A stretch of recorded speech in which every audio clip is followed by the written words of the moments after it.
The smoke from Leonhard Kurtz's chimney rose in a thin column through the December air, barely thicker than a candle's breath, while his neighbors, a mile downslope, burned through firewood with the desperation of men trying to heat the wilderness itself. Inside his 5-tiered hillside structure, each level glowed with warmth rising from a single fire at the base, the top chamber so hot that Leonhard slept without blankets, while outside temperatures dropped to 20 below zero.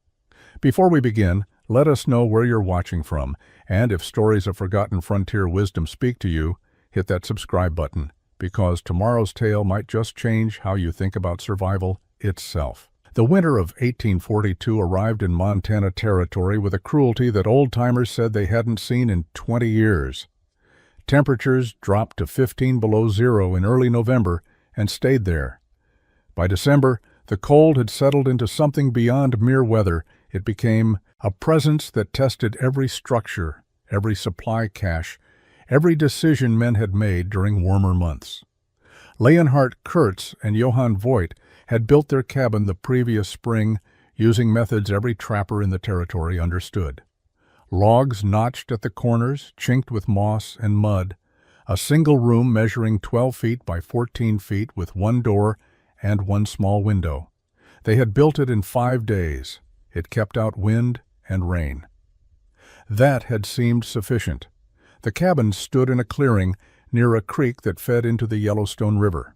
The structure sat on flat ground with 4 walls exposed to the elements, standard practice that no one questioned. Johann had been Leonhardt's partner for 3 seasons. A German immigrant like Leonhardt himself, Johann had come west in 1838 seeking freedom and profit in beaver pelts. He was competent with traps, reliable on the trail, and careful with supplies. The firewood consumption began to concern Leonhardt in mid-December. They were burning through wood at a rate that would deplete their stockpile before spring. The interior temperature hovered around 45 degrees despite the fire burning constantly. Their breath formed clouds when they spoke. Johann had shrugged. Every cabin burns wood in winter. This is how it works. But Leonhardt couldn't shake the feeling that something was fundamentally wrong. They were feeding heat into a structure that bled warmth in every direction. The logs conducted cold from outside. Gaps in the chinking allowed drafts. Heat escaped through the roof despite thick sod covering. They were fighting the wilderness itself, trying to create warmth in an environment designed to destroy it. On January 8, 1843, Johann went to check their trapline alone. Leonhardt stayed at the cabin to split more firewood. The temperature that morning was 22 below zero. Johann dressed in every layer he owned: wool underlayers, leather outer garments, a heavy elk hide coat, thick mittens, and a fur hat. He never returned. Leonhardt found him 4 hours later, collapsed beside a frozen beaver pond half a mile from the cabin. Sustained exposure to 22 below had overwhelmed Johann's ability to generate heat. He had likely felt tired, then confused, then simply sat down to rest. Leonhardt carried Johann's body back and buried him 2 days later, when the ground thawed enough to dig. He marked the grave with stones and spent that night in the cabin, burning wood to maintain a temperature that barely kept water from freezing. He understood something that night that would change everything. Johann hadn't died from lack of clothing or poor judgment. He had died because their entire approach to surviving winter was mathematically unsustainable. They were burning enormous quantities of wood to fight heat loss through 4 exposed walls, a roof, a door, and a window. Most men would have grieved and moved on. Leonhardt became obsessed with a single question: what if there was a better way? Leonhardt finished the trapping season alone, working Johann's lines in addition to his own. The work kept his hands occupied, but his mind returned constantly to the problem of heat. Every evening when he returned to the cabin, he fed the fire and watched how quickly warmth disappeared into the winter air. He began keeping records. Each morning he counted the split logs he'd burned overnight. Each afternoon he estimated the interior temperature by observing how quickly water froze in a tin cup placed at various distances from the fire. The numbers told a story of inefficiency that bordered on madness. A standard winter night required 16 to 20 split logs to maintain a barely survivable interior temperature. Multiply that by the 150 nights between November and April, and the mathematics became brutal. 3,000 logs minimum. Each log represented time spent cutting, hauling, splitting, and stacking. More. Importantly, each log represented a unit of heat that his cabin design allowed to escape almost as quickly as it was generated. Leonhardt studied the fire itself with new attention. Heat rose from the flames in a visible column, traveling straight up toward the roof. It didn't spread sideways, it didn't sink downward. It rose, following some fundamental principle of nature that Leonhardt had observed his entire life without truly considering its implications. Smoke behaved the same way. It went up through the chimney, never down, never sideways, unless wind forced it. The hottest air in the cabin gathered near the ceiling, while cold air settled near the floor. This wasn't random. This was consistent, predictable, a law as reliable as water flowing downhill. Yet the cabin he and Johann had built ignored this law entirely. The structure was designed as if heat spread uniformly in all directions, as if warming four walls equally made sense. They had built a box with 4 exposed sides, and wondered why they couldn't keep it warm. Leonhardt examined each source of heat loss methodically. The walls themselves conducted cold from outside. When he placed his hand on the interior logs during bitter nights, they felt ice cold, despite the fire burning 10 feet away. The gaps between logs leaked drafts constantly. The door, however well fitted, couldn't seal completely against its frame. The rawhide window covering provided almost no insulation. The roof, despite its sod layer, allowed heat to escape upward into the night sky. He calculated that perhaps 1/5 of the heat his fire generated actually warmed the living space. The rest escaped through walls, roof, gaps, and openings. He was burning 4 logs to get the warming effect of 1. Other trappers accepted this as simply how mountain winters worked. You cut more wood, you burned more wood, you survived, or you didn't. Leonhardt couldn't accept it. Johann's death had made acceptance impossible. There had to be a way. To work with heat's nature instead of fighting it. There had to be a way to trap heat where it wanted to go instead of forcing it where it didn't. The question wasn't whether such a method existed. The question was whether Leonhardt could discover it before another winter killed someone else. Spring arrived in late April, turning the snow to mud and opening the creeks to flowing water again. Leonhardt sold his furs in the small trading post at the confluence of 2 rivers, collecting enough money to survive another year. Other trappers headed to St. Louis or deeper into the mountains. Leonhardt stayed in the territory with a specific purpose. He began exploring every underground space he could find. Abandoned mine shafts, natural caves, root cellars dug by settlers who'd given up and moved on. He carried a simple thermometer he'd purchased at the trading post, a glass tube with mercury that rose and fell with temperature changes. The pattern he discovered was consistent and remarkable. Surface temperatures in May varied wildly, freezing at night, 70 degrees by afternoon. But 20 feet underground, every space maintained roughly the same temperature, 52 to 55 degrees. It didn't matter if the day was hot or cold. The earth itself stayed constant. Leonhardt found a mine shaft that went 40 feet into a hillside. At the entrance, temperature matched the outside air. 20 feet in, it was 54 degrees. At the back of the shaft, 40 feet deep, it was 54 degrees. He returned at dawn when surface temperature was 35 degrees. The mine interior remained 54 degrees. He visited a root cellar built by a homesteader who'd abandoned it 3 years prior. The cellar was 8 feet deep, carved into a south-facing slope. In the heat of afternoon, Leonhardt climbed down and felt immediate coolness. His thermometer read 53 degrees. The earth wasn't just blocking heat, it was storing it, holding a consistent temperature regardless of surface conditions. This was the principle he'd been searching for. Earth acted as thermal mass, a battery that maintained stable temperature. In winter, when surface air dropped to 20 below, the Earth, 20 feet down, remained at 50-something degrees.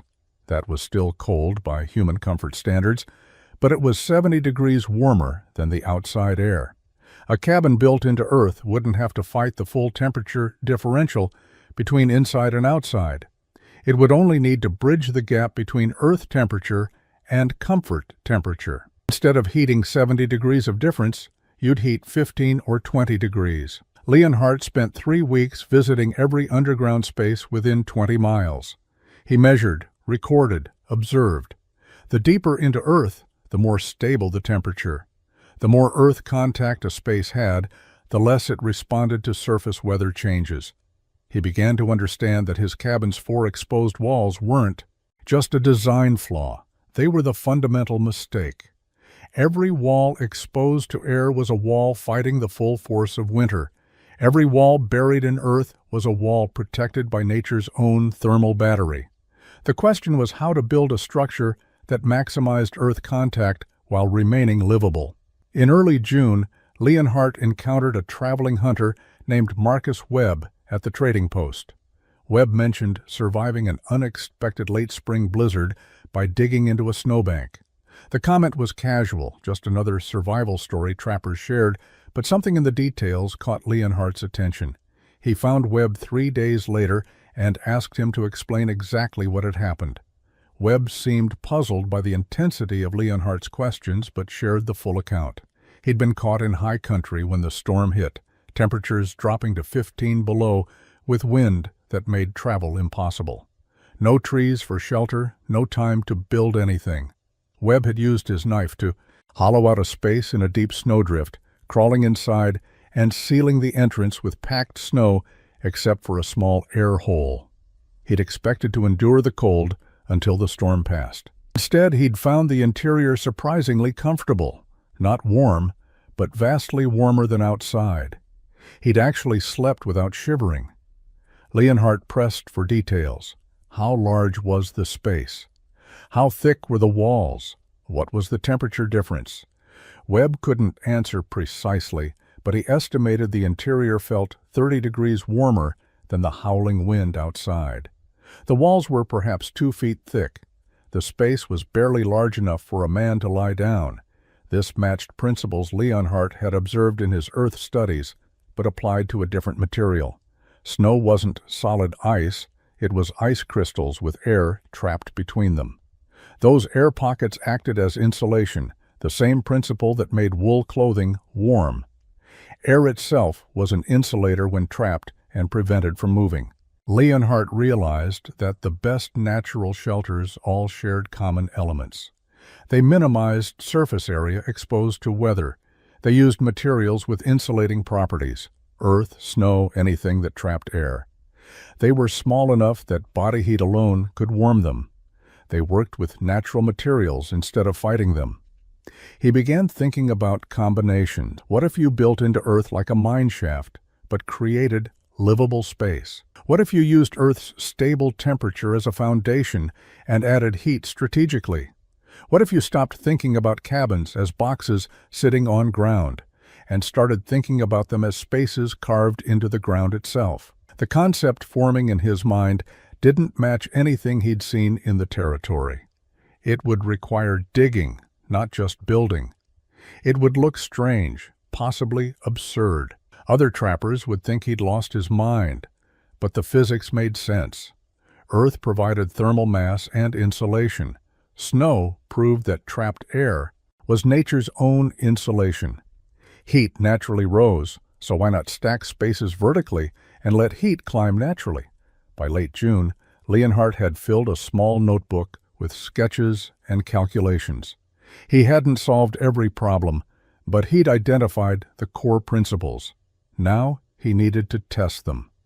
Leonhardt returned to the area where he'd trapped with Johann and began telling other trappers about his plan. He didn't keep it secret, partly because he saw no reason to, partly because he wanted to gauge reactions and identify potential flaws in his thinking. The reactions were immediate and uniform. Men thought he was joking at first. When they realized he was serious, the mockery began. Ulrich Kessler, an elder trapper who'd survived 15 winters in the mountains, listened to Leonhardt's explanation with increasing disbelief. "You want to dig 5 rooms into a hillside and stack them like cordwood? That's not a cabin, boy, that's a grave with windows." Bruno Leng, a rival trapper, who competed with Leonhardt for the best beaver ponds, laughed openly. "Johann's death affected your mind. A man needs to build on flat ground, not crawl into hills like a badger. You'll dig all summer and freeze all winter in your fancy tunnel." Otto Zimmermann, who'd built more cabins than any man in the territory, was less cruel but equally dismissive. "I've built 17 cabins using methods that work. Notched logs, flat ground, 4 walls, 1 roof. That's how it's done. You're wasting time and effort on ideas that ignore generations of proven practice." The criticism followed predictable patterns. Building into earth was unstable. The hillside would collapse. Multiple rooms meant multiple problems. Too complex, too much could go wrong. Vertical space was useless. Heat wouldn't distribute properly. The effort required was absurd. Why spend all summer building when a proper cabin took 5 days? Leonhardt listened to each objection and responded with his observations about earth temperature, thermal mass, and convection. The responses ranged from polite skepticism to outright ridicule. Several trappers made wagers that Leonhardt would abandon the project by August. Bruno Leng offered to build him a real cabin after his hillside experiment collapsed. The nickname started within a week. Men began calling the unconstructed structure Kurtz's staircase, a cabin that went up instead of out. Stairs to nowhere, a monument to stubborn foolishness. Some called Leonhardt the Hill Mole. Others simply shook their heads and changed the subject when his project came up. Otto Zimmermann's refusal to help stung more than the mockery. Leonhardt had hoped the experienced builder might see merit in the design, or at least offer technical advice. Instead, Otto made clear that he wanted no association with what he considered a doomed experiment. "When you're ready to build properly, come find me. Until then, you're on your own." Leonhardt was indeed on his own. No partners, no helpers, no support from the community that had once accepted him. Just a notebook full of calculations and a hillside, waiting to prove whether he was an innovator or a fool. Leonhardt spent 2 weeks in July examining potential sites. He needed specific conditions that most trappers would never consider important. The hillside had to face south to capture maximum sunlight during winter months. The slope needed to be steep enough to create distinct levels, but not so steep that construction became impossible. Soil composition mattered. Dense clay would hold heat better than loose sand or gravel. He found the ideal location 3 miles from where his old cabin had stood, a 40-degree slope rising from a small creek, facing almost due south. He dug test holes at various points, finding dense clay mixed with small rocks beginning 18 inches below the surface. The hillside had good drainage. Water wouldn't pool and freeze inside his structure. Scattered pines provided building materials without completely clearing the area.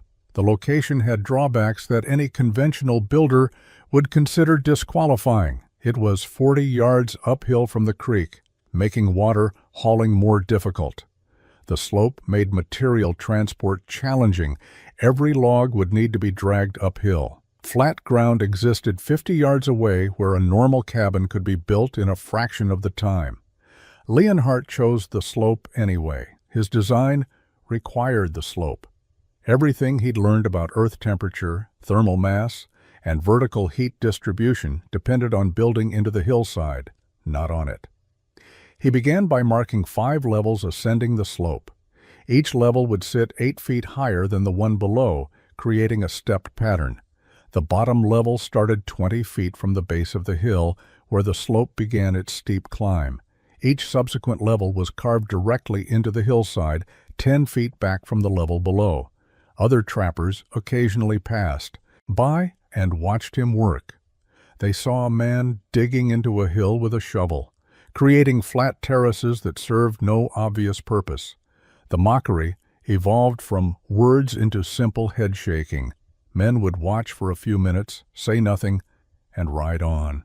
Leonhardt worked alone through July's heat. He excavated the bottom terrace first, creating a flat platform 12 feet wide and 14 feet deep. Then he began digging into the hillside behind it, carving out the space that would become his second level. The work was brutally hard. Clay and rocks resisted the shovel. Each level required removing hundreds of pounds of earth. He developed a system. Dig and loosen earth in the morning when temperatures were coolest. Haul excavated material in buckets to build up the front edge of each terrace, creating a level platform. Rest during afternoon heat. Work again in evening. Each level took 5 days to excavate to the depth he needed, 6 feet into the hillside. By early August, he had 5 terraced platforms carved into the slope, each one 8 feet higher than the last. From a distance, the hillside looked like giant stairs leading nowhere. Bruno Lang rode past one morning, studied the terraces, and shouted up the hill, "Building a staircase to heaven, Kurtz? You'll need to dig higher." Leonhardt didn't respond. He began cutting logs for the construction phase. The foundation work revealed the core difference between Leonhardt's design and traditional construction. A normal cabin required minimal foundation, perhaps some flat stones under corner logs to prevent ground contact and rot. Leonhardt's structure required foundations that would support earth pressure from 3 sides while allowing thermal contact. He started at the bottom level. The back wall would be pure earth, the hillside itself. The 2 side walls would be half earth, half log. Only the front wall would be entirely exposed to air. This meant his foundations needed to handle asymmetric forces that conventional cabins never faced. Leonhardt gathered flat stones from the creek bed, selecting pieces that could be fitted together tightly. He built a stone foundation along the front edge of the bottom terrace, creating a level base 18 inches high. This foundation served multiple purposes. It raised the log wall above ground moisture. It created a thermal break between earth and wood.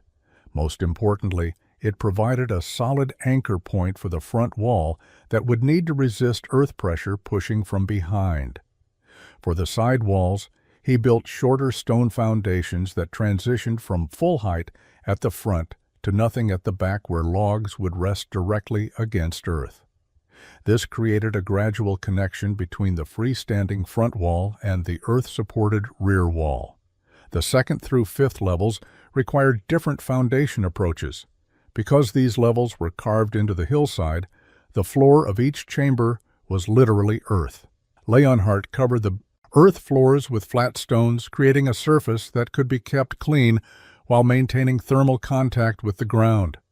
He left no air gap between floor stones and earth. He wanted heat transfer, not insulation. Each level's front wall needed substantial foundation because it would support not just the wall itself, but also the earth pressing from behind. Leonhardt built stone foundations 2 feet thick at the base, tapering to 18 inches at the top. He selected the largest, flattest stones for these foundations, fitting them together with minimal gaps. The work took 3 weeks. Other builders would have considered this obsessive. Most cabins sat on minimal foundation or none at all. Leonhardt was building stone foundations that would support a courthouse. But he understood that his design placed forces on the structure that normal cabins never experienced. The hillside wanted to push forward. His foundations needed to push back. By late August, he had 5 terraced levels, with solid stone foundations ready for log construction. The foundations alone represented more work than most trappers invested in an entire cabin. Ulrich Kessler rode past during the final week and studied the stonework for several minutes before speaking. "That's fine foundation work, Kurtz. Shame you're wasting it on this fool project." Leonhardt thanked him for the compliment and continued working. The foundations were ready. Now came the real construction. The bottom level was the simplest to construct and the most critical to the entire system. This chamber would house the fireplace, the single heat source that would need to warm 5 separate levels. Leonhardt understood that if this level failed, everything above it would fail as well. He selected logs with obsessive care. Each needed to be straight, roughly 12 inches in diameter, and long enough to span the 14-foot width of the chamber. He rejected logs with significant taper or irregular shapes. Other trappers used whatever trees were convenient. Leonhardt cut specific trees based on size and straightness, then hauled them uphill. The front wall went up using traditional notched corner construction. He couldn't avoid this entirely. The front wall needed to be freestanding and strong. But he modified the standard technique. Where most builders left rough notches, Leonhardt shaped each notch carefully so logs fit tightly with minimal gaps. He used no chinking on the front wall yet. That would come later. The side walls were where his design diverged completely from tradition. He built them only halfway across the chamber's width. The front 7 feet used stacked logs. The rear 7 feet was pure earth, the hillside itself. The transition point between logs and earth required careful work. Leonhardt shaped the rear end of each side wall log to fit flush against the earth, creating a smooth connection. The rear wall didn't exist in the conventional sense. It was simply the carved hillside. Face. Leonhardt smoothed it with a shovel, removing loose rocks and creating a relatively flat surface. He didn't seal it or cover it. The exposed clay would act as thermal mass, absorbing heat during the day, radiating it back at night. The ceiling structure received the most attention. This ceiling would also serve as the floor for the level above, and it needed to transfer heat upward while supporting weight. Leonhardt laid thick poles across the width of the chamber, spacing them 12 inches apart. Across these poles he placed split planks, fitting them tightly together. Over the planks he spread a layer of clay 6 inches thick. The clay would conduct heat while providing a solid floor for the second level. But before sealing the ceiling completely, Leonhardt installed a feature that Otto Zimmermann would have considered insane. Near the rear wall, he created a vertical channel through the ceiling, essentially a hole 18 inches square lined with clay-covered planks. This channel would allow heat to rise directly from the first level to the second.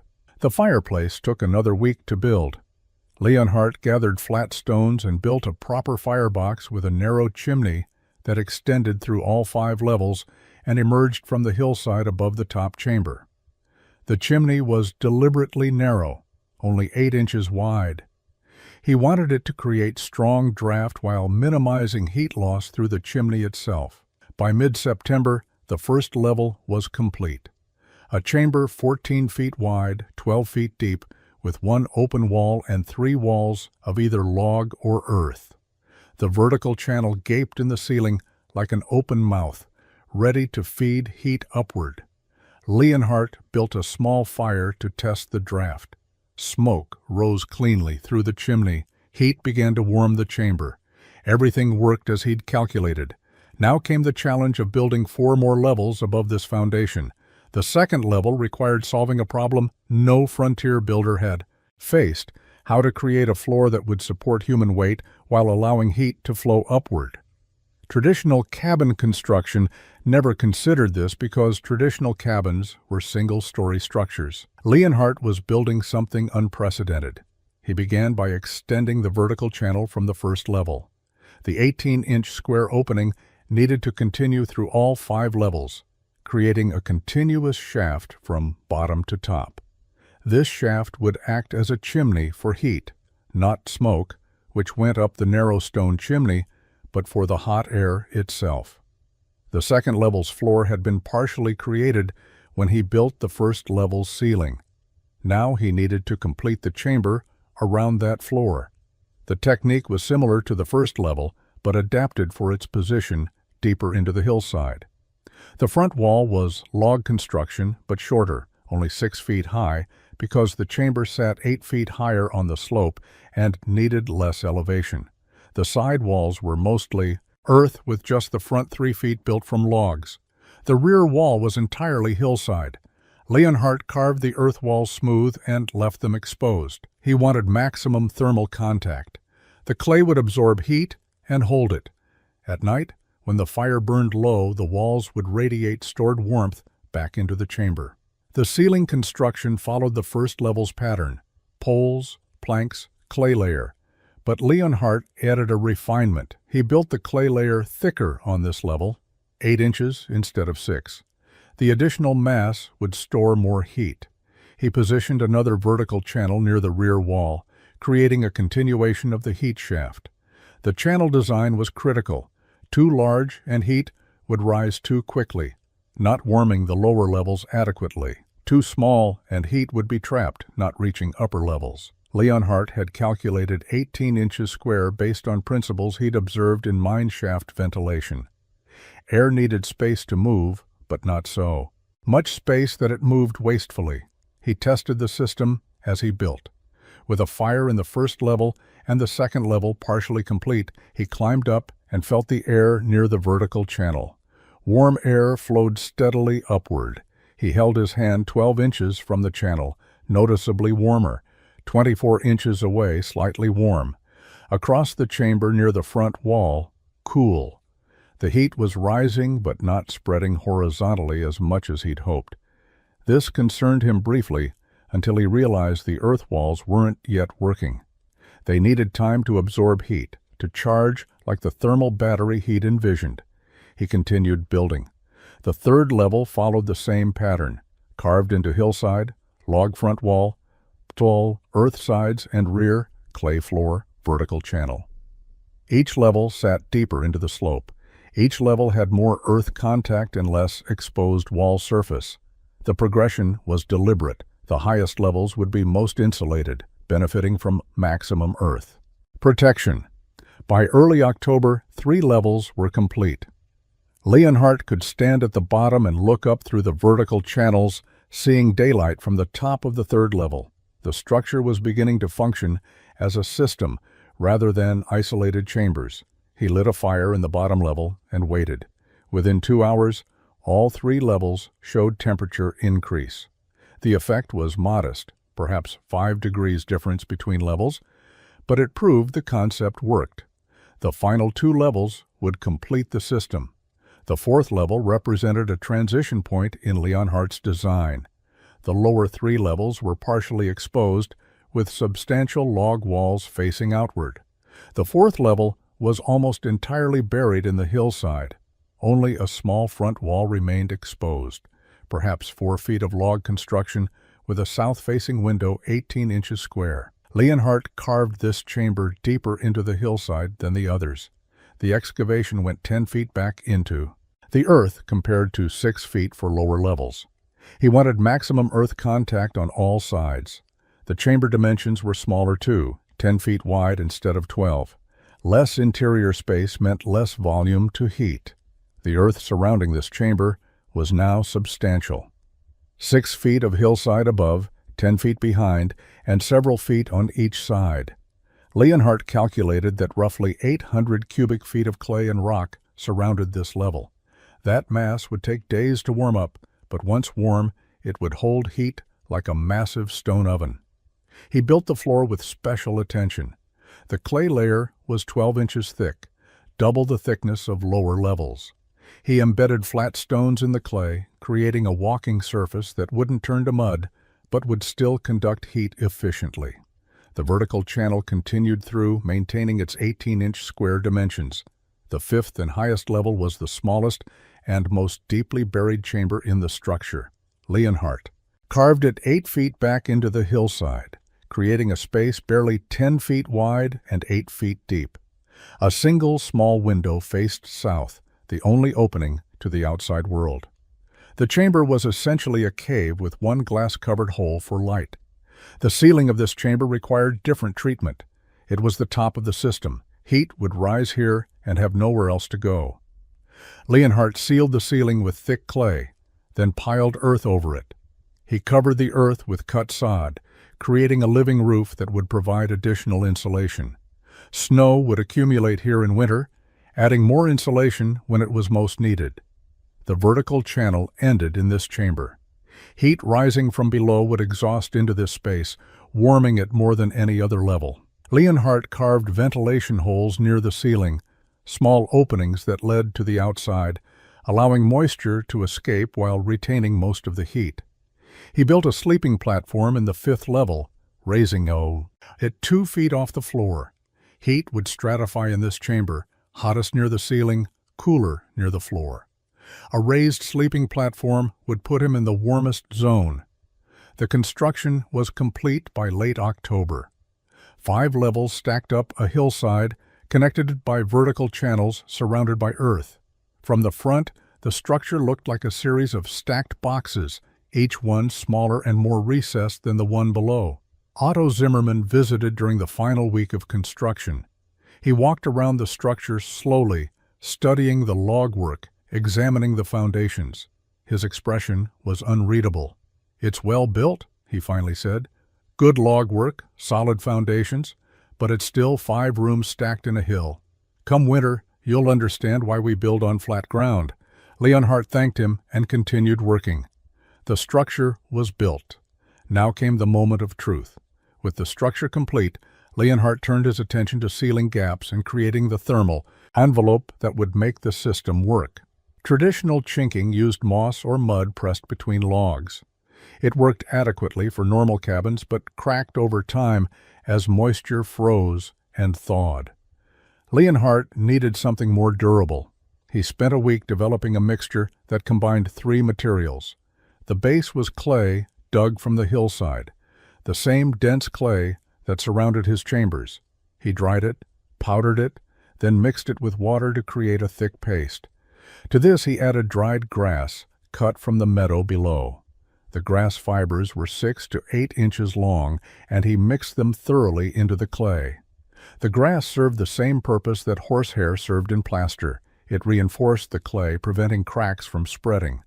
A crack that started in one section would hit a grass fiber and stop, rather than propagating through the entire chinking layer. The third ingredient was pine pitch. He collected sap from damaged pine trees, boiled it down in a pot over his fire until it defied, reduced to a sticky resin. When he mixed this resin into the clay and grass mixture, it created something remarkable. The pitch made the mixture slightly elastic and completely waterproof. It also gave the chinking adhesive properties that helped it bond to the logs. The mixture was difficult to work with. It had to be applied while still warm and pliable. Leonhardt worked in small batches, mixing clay, grass, and pitch, then immediately pressing it into the gaps between logs before it cooled and hardened. He used a flat stick to pack it tightly, ensuring no air gaps remained. The front walls received the most attention. These were the only walls fully exposed to weather and wind. Leonhardt applied his mixture in layers, building up a seal that was 2 inches thick in places. He worked it into every gap, every crack, every space where air might penetrate. The transition points between logs and earth received special treatment. Where log walls met hillside, moisture could accumulate and cause rot. Leonhardt packed these junctions with extra thickness of his mixture, creating a waterproof seal that would protect the wood while maintaining thermal contact with the earth. He also applied the mixture to the exposed earth walls inside the chambers. A thin layer over the clay hillside, just enough to create a hard surface that wouldn't crumble or create dust, but not so much that it would insulate and prevent thermal transfer. Otto Zimmermann visited again while Leonhardt was applying chinking to the 3rd level. He watched for several minutes, then climbed up and examined the mixture closely. He pressed a thumb against dried chinking from a lower level, testing its hardness. "That's not standard mud," Otto observed. "What's in it?" Leonhardt explained his mixture. Otto listened, nodded slowly, then offered his assessment. "It'll crack by spring. Pine pitch makes it too rigid. When logs settle and shift, rigid chinking fails." Leonhardt disagreed but didn't argue. He believed the grass fibers would allow enough flexibility, while the pitch provided durability. By mid-November, every gap was sealed. The structure was as weather-tight as Leonhardt could make it. Windows were covered with oiled canvas stretched over wooden frames. The door at the bottom level was heavy planks fitted tightly.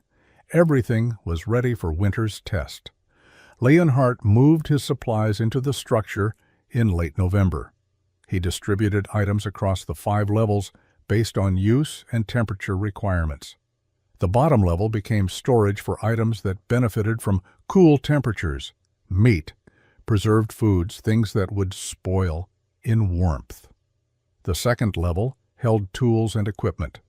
The third level became his primary living space with a small table and chair. The fourth level stored clothing and personal items. The fifth level was sleeping quarters. He lit his first fire on November 23rd. A modest fire, just enough to test the system and begin warming the thermal mass. He used split pine, letting it burn steadily while he moved between levels, observing how heat distributed. The results in the first few days were disappointing. The bottom level warmed quickly. The chamber near the fire reached comfortable temperatures within an hour, but the upper levels remained cold. The second level showed slight warming. The third level was barely affected. The fourth and fifth levels stayed cold as the outside air. Leonhardt had expected this. The earth surrounding his chambers had absorbed summer heat and was still relatively warm, perhaps 50 degrees throughout the hillside. His structure wasn't yet creating a strong temperature gradient because the baseline temperature of the earth itself was masking the effect. The system needed true winter cold to function as designed. He recorded temperatures twice daily using his mercury thermometer: bottom level, 58 degrees, second level, 54 degrees, third level, 52 degrees, fourth level, 50 degrees, fifth level, 48 degrees, a 10-degree range across 5 levels, which represented only 2 degrees per level, far from the 12 degrees he'd calculated. Bruno Lang heard through other trappers that Leonhardt's structure was performing poorly. He rode out to see for himself, arriving on a December morning when surface temperature was 20 degrees.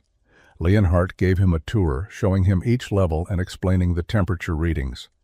Bruno's response was predictable. "You've got a 5-degree difference between your warmest and coldest rooms. That's not 12 degrees per level, Kurtz. That's your grand theory failing in practice. Come February, you'll be burning wood like the rest of us, trying to heat 5 chambers instead of 1.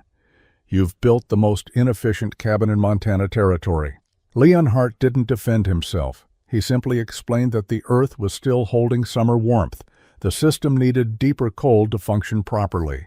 Bruno laughed and rode off, spreading word that Kurtz's staircase was indeed a failure. Other trappers heard the reports. Ulrich Kessler stopped by and offered Leonhardt space in his own cabin for the winter. "No shame in admitting a mistake, boy. That structure might work come spring, when you don't need heating anyway. But it won't keep you alive this winter." Leonhardt declined politely. He maintained his fire, burned modest amounts of wood, and waited. He knew what the others didn't. The earth was his ally, not his enemy. Right now, the hillside was warm from summer. When winter truly arrived and froze the surface soil, the deeper earth would become his insulation, protecting his chambers from the full force of the cold. The system would work. It just needed the right conditions. December continued with mild temperatures. Leonhardt burned his fire, recorded his temperatures, and trusted his calculations. The real test was coming. December brought doubt. Leonhardt maintained his fire, burned modest amounts of wood, and recorded temperatures that refused to match his calculations. The gradient existed, but remained stubbornly shallow. 6 degrees separated the warmest level from the coolest. He had predicted 12 degrees per level, 60 degrees total range. Reality delivered barely more than 1 degree per level. He spent hours examining his vertical channels, wondering if he'd made them too small or too large. He checked his chinking for gaps that might be bleeding heat. He measured the dimensions of each chamber, verifying his calculations. Everything appeared correct on paper. The physics should work. But the temperatures told a different story. The problem haunted him during evening hours in the third level, where he spent most of his time. He'd built this entire structure based on principles he'd observed and measured. Earth maintained constant temperature underground. Heat rose naturally through air. Thermal mass stored and radiated warmth. These weren't theories. They were observable facts. Yet his structure wasn't performing as predicted. On December 15th, Leonhardt finally understood what was happening. He took his thermometer outside and measured the surface temperature of the hillside, 42 degrees. He climbed to the third level and pressed his hand against the exposed earth wall, noticeably warm. He climbed to the fifth level and did the same, still warm. The earth itself was the problem, or rather it wasn't yet the solution. The hillside had absorbed heat all through summer and fall. Months of warm weather had charged the thermal mass with warmth. That stored heat was now radiating into his chambers, but it was preventing the temperature gradient he needed. The earth was acting as a heater when he needed it to act as insulation. His structure required winter cold to function properly. The surface earth needed to freeze.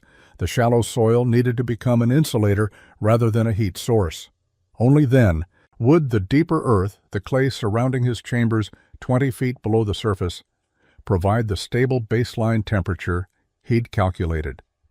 That deeper earth would remain at 50-something degrees while surface temperatures plummeted. The contrast would create the gradient. Leonhardt realized he'd built a system that required specific conditions to function optimally. Those conditions didn't exist yet.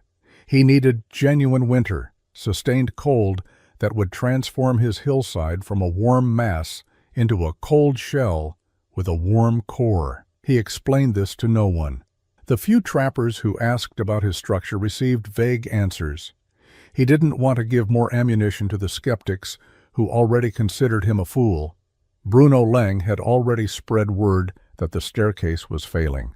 Ulrich Kessler had offered rescue from Leonhardt's experiment gone wrong.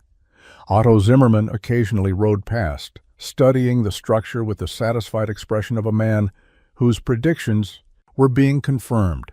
Leonhardt maintained his fire, used modest amounts of wood, and waited for real winter. His supplies were adequate. His firewood was sufficient. He could afford to wait while others assumed he was suffering. The structure would prove itself when conditions aligned. He just needed patience and the right weather. December continued with temperatures that rarely dropped below 20 degrees. Leonhardt burned his fire and trusted his calculations. The validation was coming. The cold front arrived on December 23rd. Temperature dropped from 30 degrees to 0 overnight. By the following morning, it had reached -15. The cold settled in with the weight of something permanent, transforming the landscape into a frozen stillness where even sound seemed to freeze. Leonhardt woke in the fifth level and immediately noticed a difference. The air felt warmer than previous nights, not dramatically warmer, but noticeably so. He climbed down to the fourth level, warmer still. By the time he reached the bottom level, the temperature difference was obvious. He retrieved his thermometer and began systematic measurements. Bottom level, near the fire, 62 degrees. Second level, 68 degrees. Third level, 76 degrees. Fourth level, 84 degrees. Fifth level, 92 degrees. He recorded the numbers twice to verify, unable to quite believe what he was seeing. 30 degrees of difference between bottom and top levels, 6 degrees per level on average. Not the 12 degrees per level he'd calculated, but far more than the 1 or 2 degrees he'd been seeing. And this was just the beginning. The Earth was still adjusting to the new surface conditions. Over the next week, Leonhardt watched the gradient strengthen. The surface of the hillside froze solid. Snow fell and accumulated, adding insulation. The temperature outside dropped to -20 and stayed there. Inside his structure, the thermal cascade intensified. By December 31st, his measurements showed a pattern that matched his calculations almost exactly. Bottom level, 58 degrees. Second level, 69 degrees. Third level, 81 degrees. Fourth level, 93 degrees. Fifth level, 104 degrees. 46 degrees of total range, 11 to 12 degrees per level. The system was working. The fifth level had become almost uncomfortably warm. Leonhardt moved his sleeping platform and found he could sleep without blankets, despite outside temperatures of -25. The earth above the chamber now frozen on the surface but warm deeper down, acted as a perfect insulator. Heat, rising from below, had nowhere to go except into the chamber. The result was a room that maintained temperatures near body heat with no direct heating whatsoever. The third level, his primary living space, stayed at a comfortable 78 to 82 degrees, perfect for daily activities. He could work at his table, prepare food, perform tasks in shirt sleeves while outside the temperature threatened exposed skin with frostbite within minutes. The bottom level remained coolest but never dropped below 55 degrees even when the fire burned low overnight. The earth surrounding the foundation maintained its constant temperature, providing a baseline that prevented the chamber from freezing. Leonhardt's firewood consumption was remarkable. He burned approximately 4 split logs per day, roughly 1/5 what Johann and he had burned in their traditional cabin during the previous winter.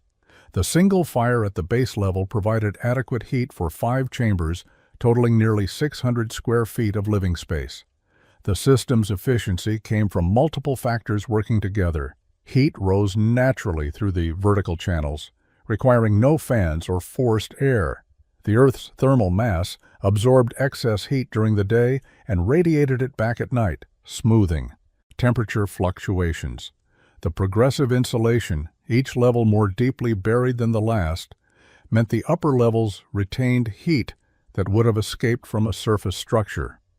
Most importantly, Leonhardt was no longer fighting the full temperature differential between inside and outside. The earth surrounding his chambers maintained roughly 50 degrees, regardless of surface conditions. He only needed to add 30 degrees to reach comfort, not 70 or 80 degrees. The impossible was becoming routine. January of 1844 brought cold that broke records across Montana territory. Temperatures dropped to -30 on January 5th and stayed below -20 for 6 consecutive weeks. Wind made the air feel even colder, cutting through clothing and finding gaps in every structure. Snow accumulated in drifts that buried fences and blocked trails. Traditional cabins became desperate places. Men burned firewood at rates that depleted winter supplies by mid-January. Families faced impossible choices: burn furniture and floorboards or freeze. Some abandoned their cabins entirely, attempting dangerous journeys to settlements where they might find shelter. Bruno Lange's cabin was typical of the crisis. He'd stockpiled what he thought was adequate firewood, enough to last until March under normal conditions. By January 20th, he'd burned through 3/4 of his supply. His cabin, despite a fire burning constantly, maintained interior temperatures in the low 40s. His hands went numb while working inside. Ice formed on the interior walls near the door. He began burning everything combustible. His spare chair went into the fire. Wooden boxes that had held supplies, floorboards near the corners where he walked less frequently. The measures bought him days, not weeks. By early February, Bruno faced a stark reality. He would run out of fuel before winter ended. Ulrich Kessler's situation was worse.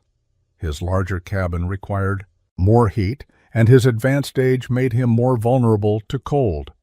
His family huddled near the fireplace, wearing every piece of clothing they owned. The children showed signs of frostbite on fingers and toes, despite never going outside. Ulrich's wife developed a persistent cough that worsened in the cold air.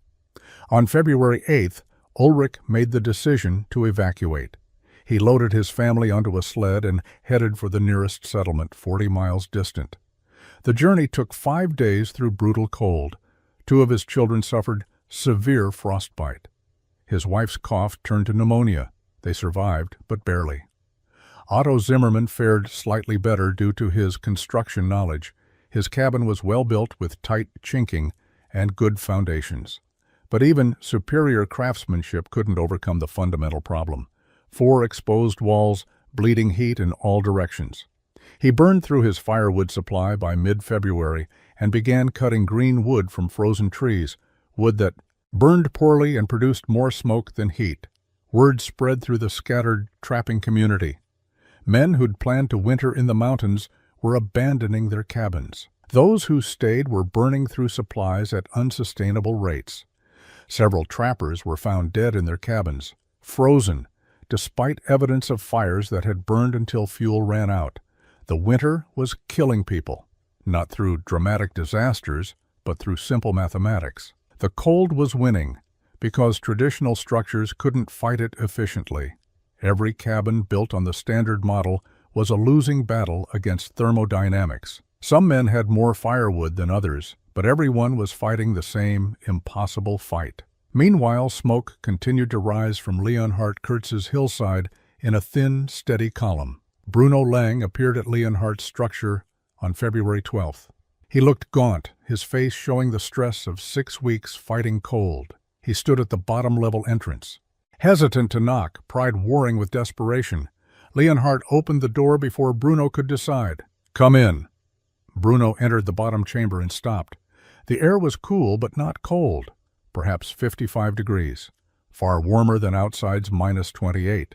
More importantly, it was warmer than his own cabin, despite no visible fire in this level.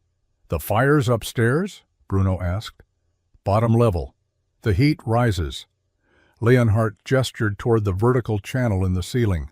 Bruno climbed to the second level and felt noticeably warmer air. Third level was comfortable enough that Leonhardt was working in a single shirt. Fourth level was warm.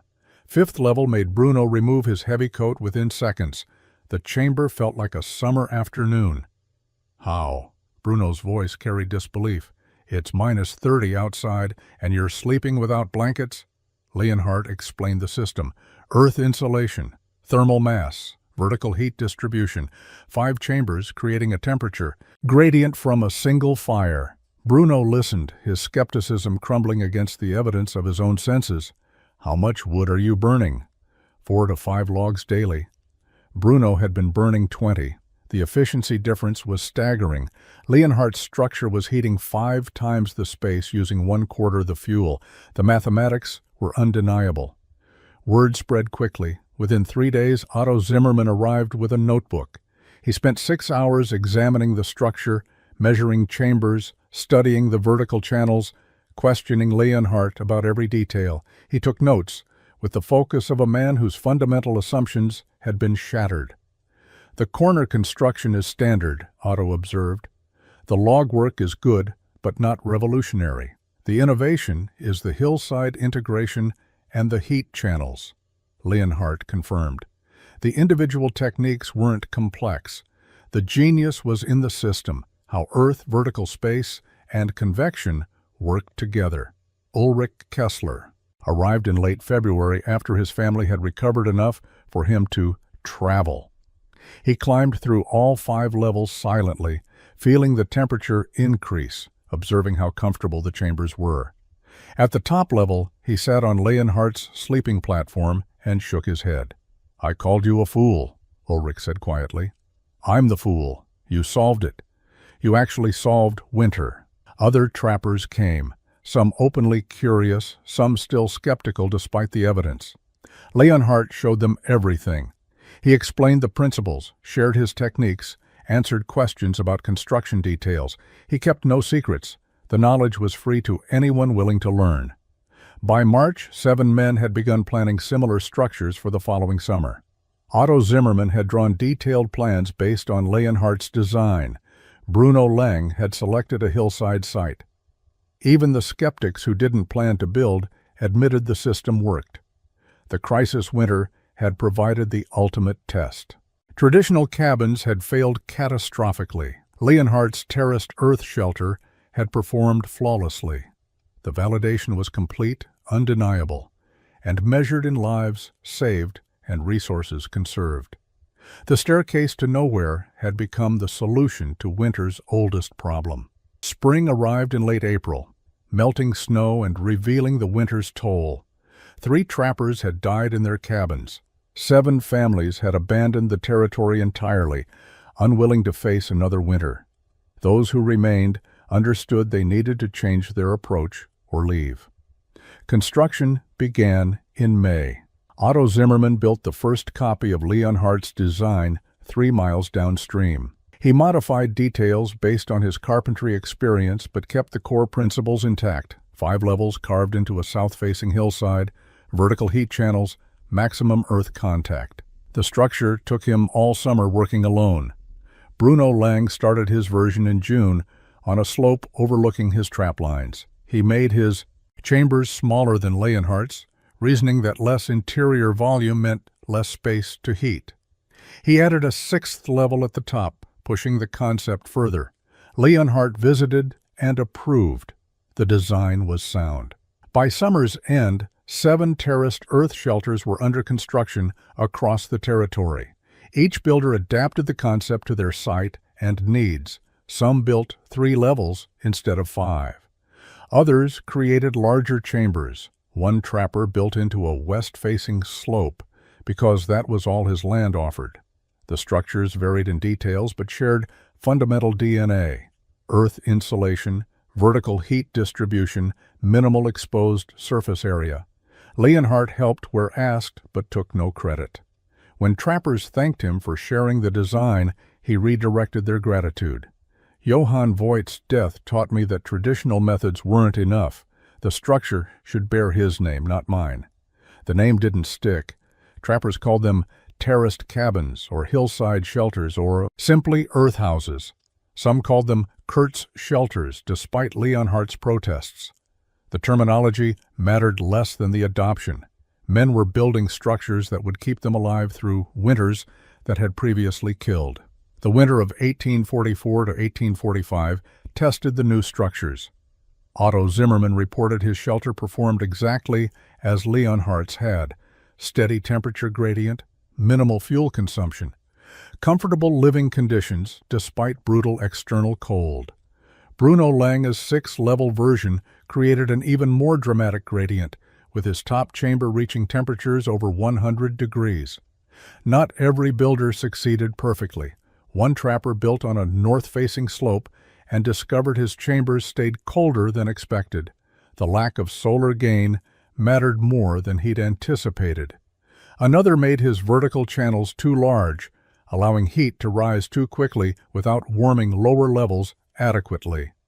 But even the imperfect versions outperformed traditional cabins substantially. By 1846, an estimated 20 terraced earth shelters existed across Montana Territory and into Wyoming. The design spread through word of mouth, carried by trappers who'd seen the structures firsthand. No formal plans existed. Men shared knowledge verbally and adapted it to their circumstances. Leonhardt left the mountains in 1847. The fur trade was dying, beaver populations depleted, fashion moving away from felt hats. He'd saved enough money to buy land in Oregon Territory. He married in 1848, started a family, and settled into farming life far from the wilderness that had nearly killed him. He never returned to Montana, never saw how his innovation continued spreading through frontier communities. Leonhardt Kurtz died in 1873 at age 62 on his Oregon homestead. His children knew he'd been a trapper once, but he rarely spoke of those years. The mountains were a previous life, disconnected from the farmer and family man they knew. His gravestone mentioned neither his trapping career nor the structures he'd built. In Montana, his original 5-tiered shelter continued serving occupants. A prospector claimed it in 1852 and lived there for 8 years. A homesteading family occupied it in the 1860s, making minor modifications but keeping the core structure intact. By 1870, it had become a way station for travelers, a known location where people could find reliable shelter. The design principles spread beyond their origin. Settlers moving into northern territories heard about earth shelters that stayed warm with almost no firewood. Homesteaders in Wyoming and Idaho built variations. The specific techniques evolved. Some builders used stone instead of logs for front walls. Others created different channel systems, but the fundamental insight persisted, building into earth instead of on top of it. Using vertical space to distribute heat, letting convection do the work instead of fighting it. Military frontier posts adopted modified versions for critical structures.